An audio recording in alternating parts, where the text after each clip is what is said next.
This is the interview I really, really wanted to do. This is the one interview for this conference that I thought was super important for all kinds of reasons. Recode made a big commitment to cover Ellen's trial, but we also wanted to bring her here to talk about her job at Reddit and other issues. So without further ado, Ellen Pao.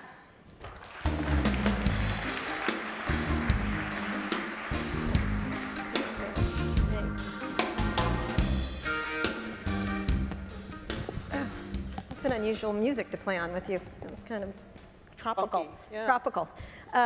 So there's so many things I want to ask you. First, I think and foremost, and we talked about this a little bit, do you regret doing this?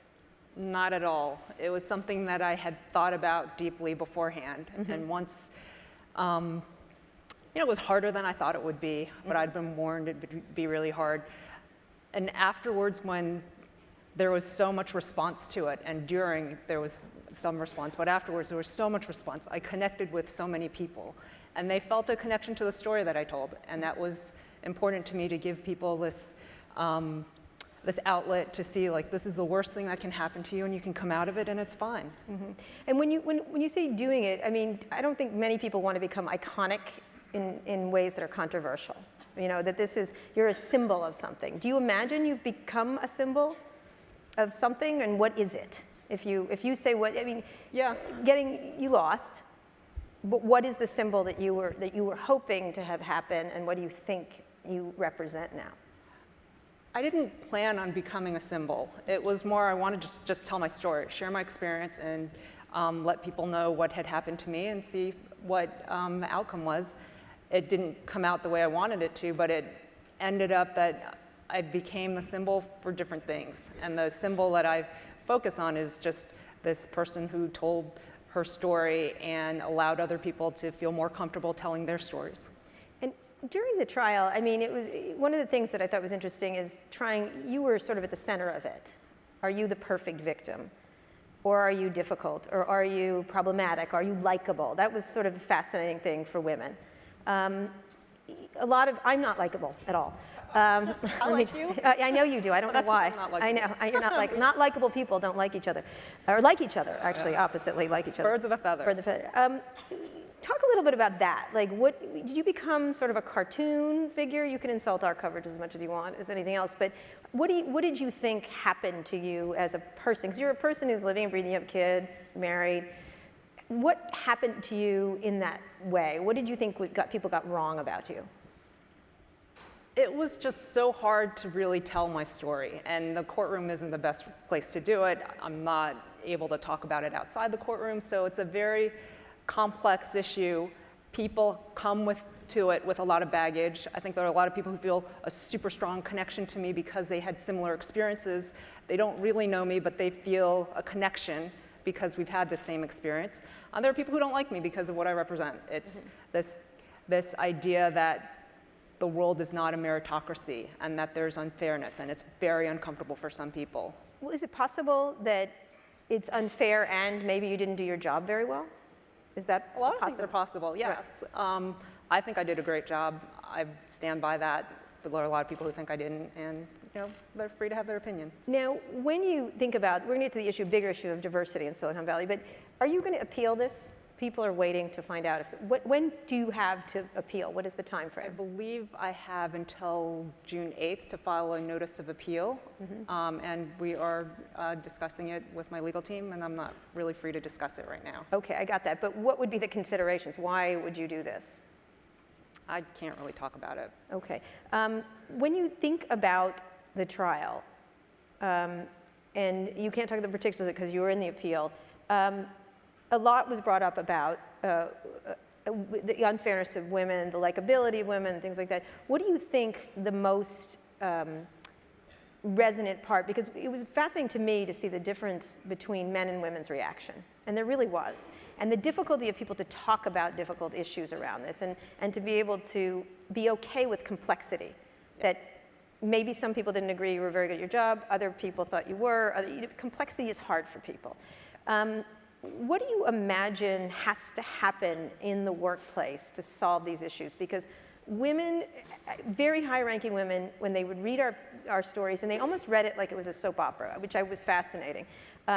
Everyone, like Sue Decker wrote a fascinating piece. I know that. Other people in high-ranking positions, I know that. I know those microaggressions that women get.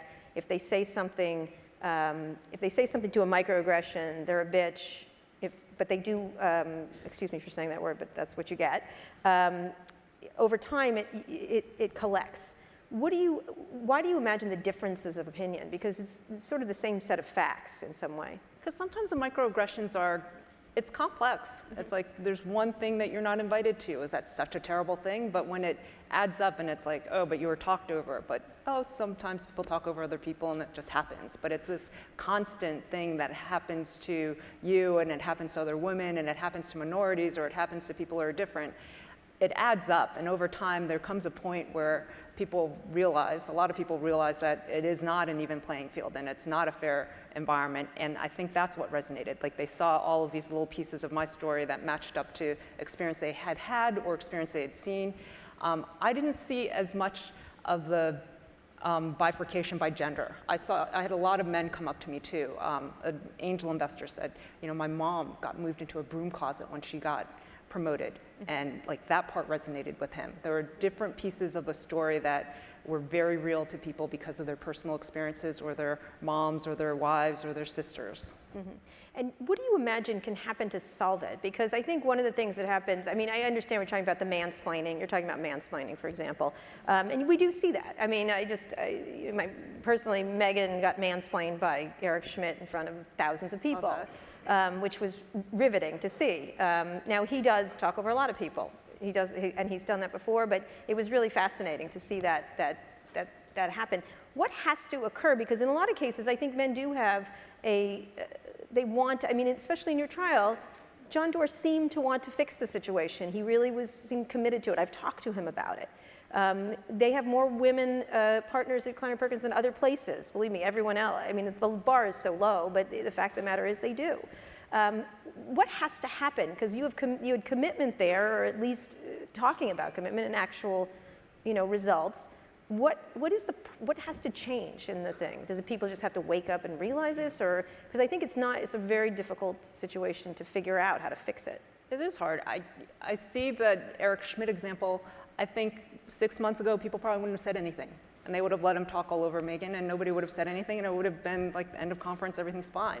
So people now speaking up, calling attention to it. I'm sure he didn't do it on purpose. It was just, he wasn't out there saying, I'm going to talk over this woman today because I don't want to hear what she has to say. He was just doing what he does. And now he's more aware of the things that he does that he's probably going to try to change. I mean, I'm sure he doesn't aspire to be the guy who talks over women. He aspires probably to be somebody who treats people fairly. So, but what has to happen? Is it conversation? Do you imagine things going backwards, or that people will, because we wrote about this idea is if you won, VC firms would not hire women. That was one thing. Another well-known investor came up to me and said, you know what we should have? Women VC firms and men VC firms, like it's sports teams. And this was serious. I was like, are you fucking kidding me? I'm sorry. And they were like, yeah, absolutely. I'm like, it's not like intercollegiate sports. And frankly, I think that should be a little bit more integrated too. But what do you imagine, where's the solution to this? It's hard. If I knew, I would be telling you. Okay. I think it's partly calling attention to it. So these little things, these little microaggressions, getting people to be more aware of the things that they're doing. People having conversations and just thinking about it. I had a VC tell me they're changing the rules for what they look for in candidates because they've realized that their current requirements are giving them a pool of almost all men. I spoke to somebody last weekend who is a private equity investor. He runs his own firm, and he's like, I see this as a huge opportunity. I'm going to find more women CEOs because people aren't investing in it, and I know that I'm going to have a huge advantage. So by calling attention to this issue, by having these conversations, by showing the data that shows that diversity of opinion and diversity of teams is helpful, that's all driving certain people in the right direction. It's not going to get everybody, but it's progress. Do you think that it's better now? Is it an era of people? I mean, things have changed around gay marriage, things have changed around all kinds of social issues. Is it an age thing? Where do you see the problem? Or is it just a pipeline issue, a simple pipeline issue? God, I hate the pipeline issue. Pipeline issue. Why do you hate the pipeline issue? Because it's like, oh, well, I can't do anything. It's a pipeline. I got to wait till we get 50% women coming out of these schools studying computer science. So I'm doing my best, and it's a pipeline issue. It's out of my hands. It's a much bigger issue. It's like the leaky pipeline. It's not treating people fairly when they come in and they get there. It's not making it a fair playing field. It's not giving people opportunities. It's not giving people the recognition when they do succeed. There's a whole slew of things that people can do to make it more fair and to give people an even playing field. And when you talk about the pipeline, it's an excuse not to do anything. What about the word unconscious bias? I hate that word. You know, I'm on a war against it. I didn't know that. There's a word unconscious bias. I didn't mean to be biased. I didn't mean to do it. It's sort of, to me, it's an excuse for laziness, that I didn't see that there are 10 white men sitting across from me in my boardroom. I don't know how that happened. But they don't see it. They really don't. And it's like by calling attention. Really, it's like my kids. I didn't see that shirt on the floor, Mom. I didn't see it. I don't know how it got there, and it's a disgusting mess. I don't know what happened. But if you call attention to it enough times, they'll start seeing it. No, not my kids, but they don't. People actually don't. Yeah, I think it's something that it's just the way it is. I was talking to somebody on the way up, and she's like, in every meeting I'm with all men. It's all the time, and sometimes she doesn't even notice it anymore. And that's when you come up and you're just surrounded in the same environment all the time. You get used to it, and it becomes less of an awareness thing. And right now, I think what's happening is people are calling attention to it and saying, this status quo is not comfortable for most people, and you should now be aware. When you're in a room with 10 white men, that doesn't make sense. And now, instead of leaving that shirt on the ground, you should pick it up and put it away. Right. So you, do you think you've suffered professionally for doing this? Because if you're right, whatever side you're on, you lost this case financially, big case for you. Have you lost something, and so do people treat you differently?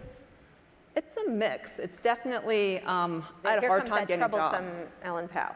Oh yeah, I'm not that likable, so that's out there, right? I'm not likable and I'm a poor performer, so it was hard for me to get a job.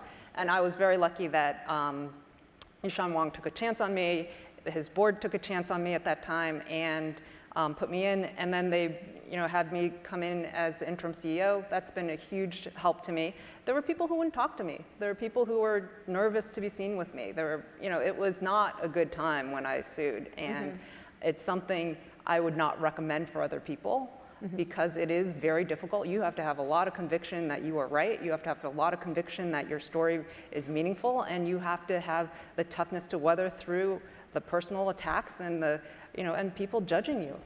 Is there any part of it that you think, when you reflect on it, that you might have been wrong? I would love to say, oh, there's that one thing that I should have done differently, and then it would have been so easy for me. But it's not. It's like, for women, it is hard. For minorities, it is hard, because there are like 1,500 things that you have to do differently, and you have to thread that needle perfectly. Yeah. And so I wish it were just one thing, and I could say, then everybody else, you just avoid doing this one thing and you're going to be successful. But it's not that easy, unfortunately. The last part on this I want to talk about, because I do want to get to Reddit, because that's you're running Reddit. You're still interim CEO. Why don't you have the CEO job, by the way? Well, we said we do it for a year and see what happens. Okay. When you're thinking about diversity, it's not just women. It's minorities. One of the things that did strike me during the trial was descriptions of you as being difficult, inscrutable. There was a word inscrutable is used, which is used for Asians. You know what I mean? It was really interesting to watch it. And I thought I was the only one, and I think maybe I was, perhaps, but I kept noticing there were all kinds of words. Again, I think Silicon Valley tries really hard to think of itself as a tolerant place, as a meritocracy, and yet the same results happen. Do you think of Silicon Valley as a tolerant place? I think Silicon Valley wants to think of itself as a tolerant place. It aspires to be this place where it's a true meritocracy, and people who work hard can succeed, and look at all these people who came from nothing and were very successful, but it's not an even track to that success. And a meritocracy, is that just a thing that people here tell themselves in order to feel better? Or I made it because do you think it is one? Or it can No, I don't. When you look, it's only 6% women in VC firms. You look at the level of funding for women-led startups. You look at women CEOs who get pushed out of their roles and replaced. It just doesn't seem like that could possibly be the case. And in the case of minorities? Yeah, the same thing. It's hard to find like a lot of minorities at the executive level. It just doesn't happen very often. And how do you, when we're talking about the pipeline issue, I want to end on this part. You don't like the pipeline excuse. There is a pipeline problem still. Yep. Where is the fix? Because I like to, one of the things that's from this, people all have stories, they have negative stories, everyone's got something. Different people don't agree with you. There's a lot of people that don't agree with you. This woman was not a good performer. That was it. It was that. It's easy. That's like, then it's a fix. Like, right. There's no problem. So what is this, if you could name 3 things that had to happen to make, what would be the 3 things you would fix at a company? You're running a company now. Yeah. What would you do besides awareness? I pay attention a lot. I mean, we were talking about diversity. We're very diverse in women and men. Yep. We have a lot of different, we're diverse in lots of ways. We do not have enough racial diversity. We have all kinds of gays, transgenders, everything else. We're good on that. We're good on that thing. But we do not have enough racial diversity. And as I started to think about it last night, because Evan didn't have the best answer to that, how do I do that? I do spend a lot of time looking. We do spend a lot of time in this conference doing that. It's not easy, but we actually are cognizant of it. Give me 3 things that need to happen. I wish I had 3 things. I wish I could tell you A, B, and C, and then you can solve the problem. We are experimenting at Reddit. So we are trying to make diversity something that everybody thinks about and that they value. It's something that brings different ideas to the table, it brings different people to the table, and it gives you the best workforce and the best environment to succeed. So it's having everybody thinking about it, so it's not like that one person's job and everybody else can go and do their business. So the diversity officer. Right, which is great. It's better than nothing. But when it's like, oh, let's let the diversity officer take care of it, it's that one person who's kind of saddled with this gigantic, difficult problem. We're trying to level the playing field by providing some transparency and providing a much better environment for people to negotiate for their salaries, to look at how people are performing. Explain what you're doing around the salaries. So we're testing out a no negotiation policy, where for new candidates who are applying to Reddit, we don't negotiate salary. We've done a ton of research. We've pulled information from our VC firms. We've pulled information from the marketplace to come up with what is market comp for these different roles. We've got different levels based on experience and skills, and we've got different salary bands for them. And when somebody comes in, we figure out what role they're applying for and what band they're in, and we give them what we think is a fair salary in that band. We're not looking to give people the lowest salary they'll take that we can get them at. We're looking to provide them with what fair salaries for folks are in the market. And that helps them because it's known that women are like 1/4 as likely as men to negotiate for pay and salary. And when they do, they're often penalized for it. Like, how dare you ask for more than we're offering you? You should be happy with what we're willing to give you. So instead of having that whole unpleasant interaction where you're really at odds with the person that you're trying to bring in, we're just going to go and say, this is what we think market rate is, this is what we think is fair. If you want some more cash, we can give you more cash, we'll take away some equity. If you want more equity, we'll take away some cash and we'll give you some more equity. So it takes a lot of that tension out of the process. We've had people apply to Reddit just because of that policy. It's like, a lot of people are just like, I hate negotiating, I always feel uncomfortable, I never know if I got the fair amount, and this eliminates that discussion. And you think that people, is negotiation a bad thing then, to be able to do that, meaning that men are better? I know the feeling. I had a man who I was trying to fire ask for a raise, which was fascinating in some way. Yeah. It was like, I'm telling you, I hate you, but please ask for more money. And they say you're not likable. I know. Well, I'm not. But it's worked for me, Ellen, much better than you. I'm trying. I know. You could be a reporter. So non-negotiable salary, because men do negotiate stronger and they get Generally, there are some women who are very good. Right, yes. And, but we've also found that like when they were negotiating with the potential managers, some of our managers were not good negotiators. So there'd be this skewed set of salaries, and now we're just trying to clean it all up. What else? Give me one more thing. Just bringing, like, when we look for hiring, we try to build a candidate pool that is diverse. So it forces, and I did this when I was a VC too, I'm not looking to bring in only a certain type of person, but I would like to see a candidate pool that has different types of people. It forces people to be more creative about what they're looking for in candidates, where they find the candidates, and we found a lot of people who are really good who might not have fit the role, but one woman came into Kleiner as an EIR. She was part of a CEO search and she didn't quite fit the role, and she was a great EIR. So kind of looking outside of what your standard places to find people are. Okay, so let's talk about Reddit. Sure. Much problems on the Reddit with the discussion, the community.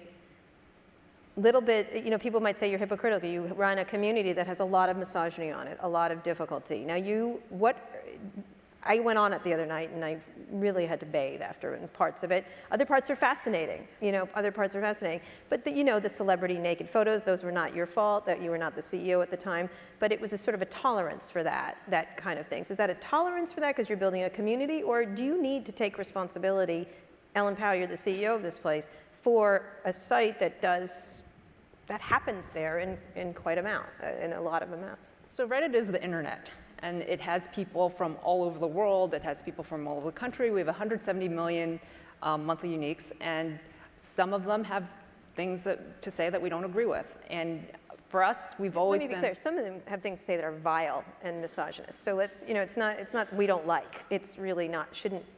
I don't know what to say because you're saying First Amendment. I get that, but at the same time, you have a company that allows that to happen. Do you have a responsibility? Maybe you don't think you do. We have a responsibility to promote the values that we have as a company, as employees, and as a site. So we spent a lot of time thinking about it after the naked celebrity photos. It was something that none of us felt very comfortable with. Overall, we've decided we don't want to be a site where people put stolen pictures. It doesn't feel good to us. It's not what we want to come to work to do every day. And we really sat down and thought about what are our values? What do we want for the site? We also don't want to be a site that censors content. We want to be a site where people are able to express their ideas, but they have to feel comfortable doing that.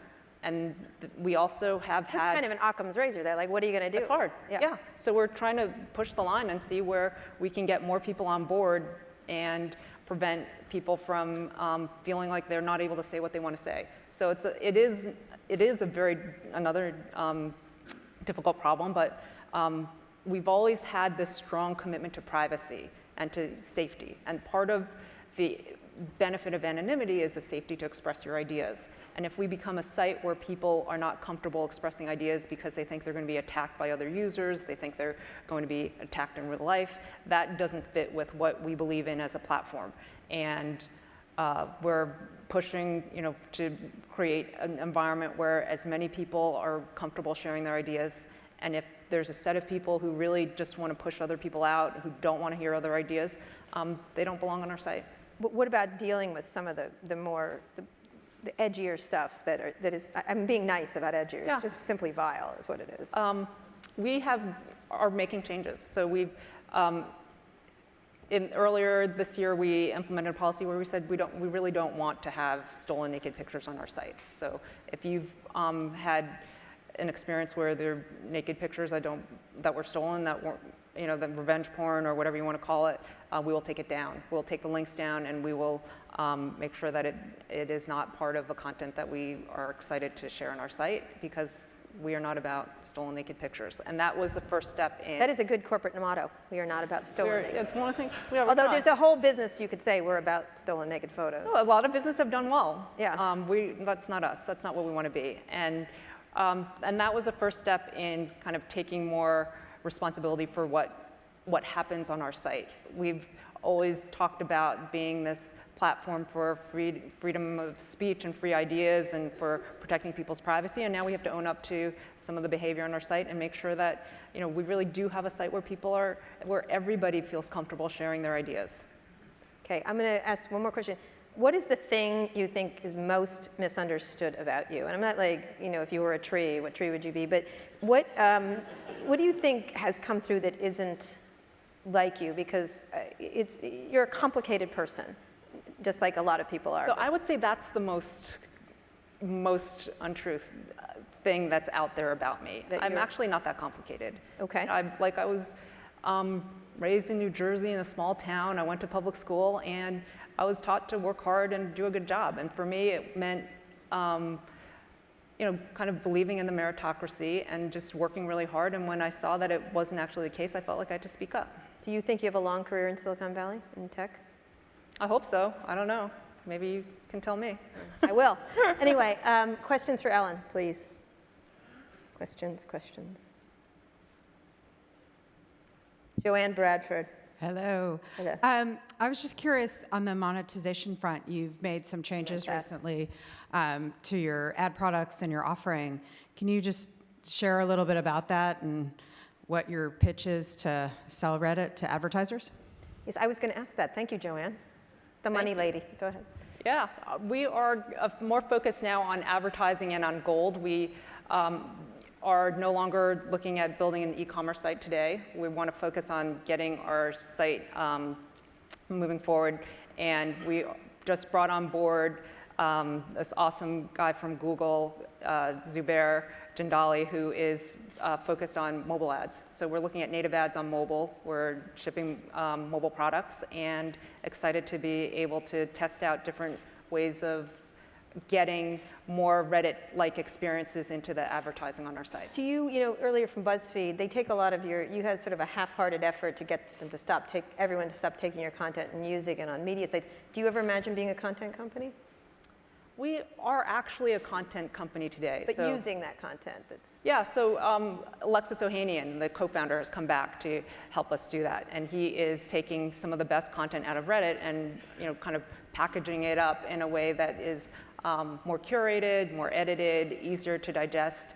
And he's got an awesome podcast. He's got an awesome video effort, and that you'll see some of the products of that coming out soon. And and we did this AMA app where it's more digestible, more packaged, and easier to for people to consume. Do you mind media sites taking your stuff?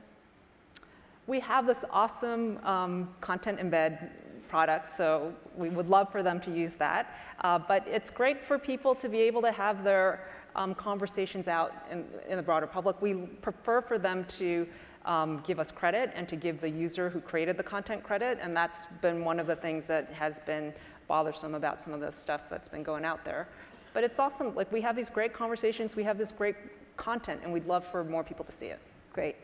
Hey, Kara and Alan, just one more question on that. Ben Smith talked about the problem, the editorial and advertising differences with native. How will you deal with that in your environment?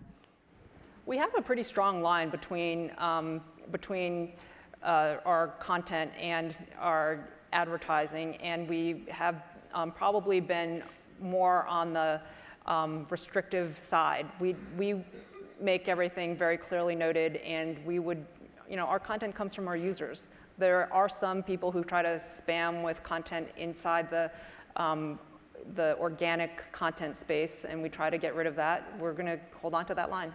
Great. Wenda? Wenda Millard from MediaLink. We talked a lot about what responsibilities companies have to build the appropriate pipeline and create the environment where everyone can succeed. But what advice would you have, particularly for younger women and minorities, on the responsibility that they have that will prevent them from experiencing some of the things that you and many others have?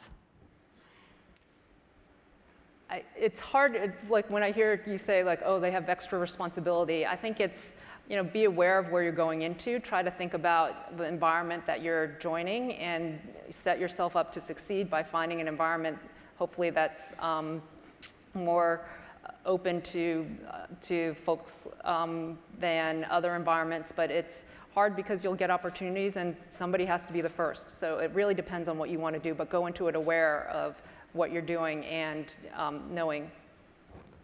Great, Lisa. Hi, Ellen. So you didn't file the suit intending to become a symbol. This was never your intent, but for better or for worse, you did become a symbol, and you are a symbol.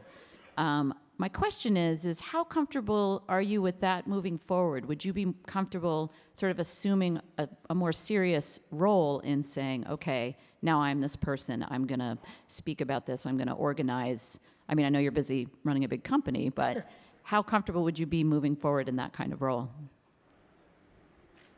It's not my personality. Like, I'm much more of an introvert, and so coming out and saying, like, I'm going to be the symbol, and I'm going to go take everybody to, this great place, and I've got like these 3 steps that you should do. It is a complicated issue, and I'm not one to kind of dumb things down and make it really, kind of packaged in a simple way. So it's like, I think going out and being successful in my job as CEO of Reddit will be hopefully helpful for other people, and then maybe after that I'll have something to talk about. But right now it's, like I'm going to do my job and hopefully do really well at it. You gonna write a book? I don't know. No, okay. Like if I had time, I would, because I think I have some things that I want to share, but like I just don't know when I would have time to do that. Last question. Do you think that the chatter and the media coverage around your husband's financial and legal dealings was fair, or do you think it's more evidence of the sexism in our industry?